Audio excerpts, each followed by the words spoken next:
हमारे पास अफगानिस्तान पाकिस्तान वॉर की कुछ ओरिजिनल क्लिप्स पड़ी हैं। एक बार पहले आप इन क्लिप्स को देखिए, फिर हम आपसे डिस्कस करेंगे अफगानिस्तान पाकिस्तान के बीच में रिलेशन पहले जो बहुत अच्छा था वो ख़राब कैसे हुआ, तहरीके तालिबान क्या है, तालिबान का ओरिजिन कैसे है हुआ।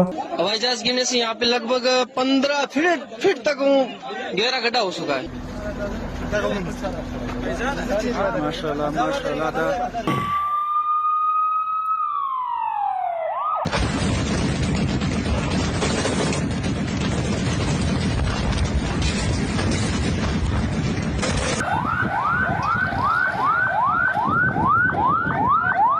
अफगानिस्तान पाकिस्तान के बीच कॉन्फ्लिक्ट जो अराइज हुआ वो जब ब्रिटिश इंडिया ने इंडिया पाकिस्तान को डिवाइड किया और पाकिस्तान और अफगानिस्तान के बीच में जो लाइन ड्रॉ की थी कि कौन सा एरिया पाकिस्तान का है कौन सा अफगानिस्तान का है, उसी टाइम से कॉन्फ्लिक्ट शुरू हो गया था।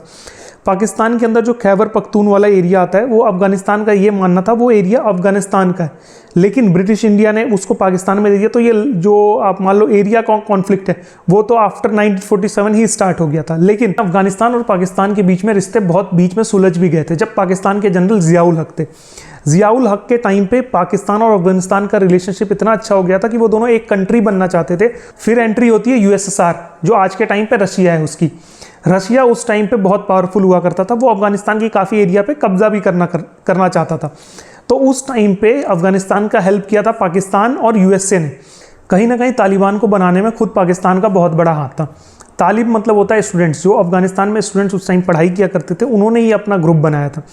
अब उस टाइम पे यूएसएसआर बहुत मजबूत हुआ करता था, तो यूएसएसआर को हटाने के लिए पाकिस्तान और यूएसए दोनों, यूएसए पीछे से फंड किया करता था, वेपन्स प्रोवाइड करता था पाकिस्तान को और पाकिस्तान उसे तालिबान को दिया करता था। दिक्कत कहाँ हुई, अब जब यूएसएसआर का राज वहाँ पे था, रशियंस का राज था, तो वो मॉडर्नाइजेशन को बहुत तेज़ी से ले जाने लगे। वो वहाँ पे जो फीमेल्स थे उनके एजुकेशन की बात करने लगे, उनका बुर्का हटाना, मॉडर्नाइजेशन करने की मॉडर्नाइजेशन बहुत तेज कर दिया उन्होंने उस बीच।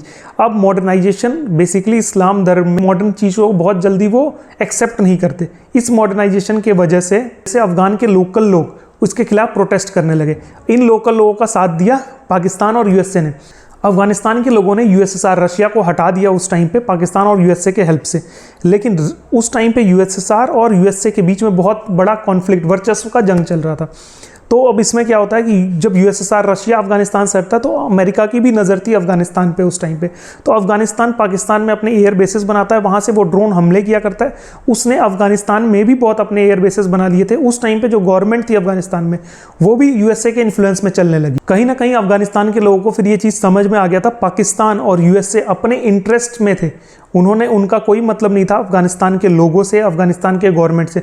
उनका बस इंटरेस्ट था क्योंकि अफगानिस्तान में मिनरल्स का बहुत बड़ा भंडार है और अफगानिस्तान एक स्ट्रेटेजिक लोकेशन था रशिया को काउंटर करने के लिए, यूएसए के लिए। इसलिए उस टाइम पे यूएसए ने साथ दिया तालिबान को। तालिबान जब अपना गवर्नमेंट बनाना चाहती है, अपने देश को इंडिपेंडेंट बनाना चाहती है, तो उनको ये समझ में आ गया था हमें ना यूएसए की ज़रूरत है ना पाकिस्तान की ज़रूरत है इस चीज़ में। ये तो हो गई तालिबान की बात। अब तहरीके तालिबान।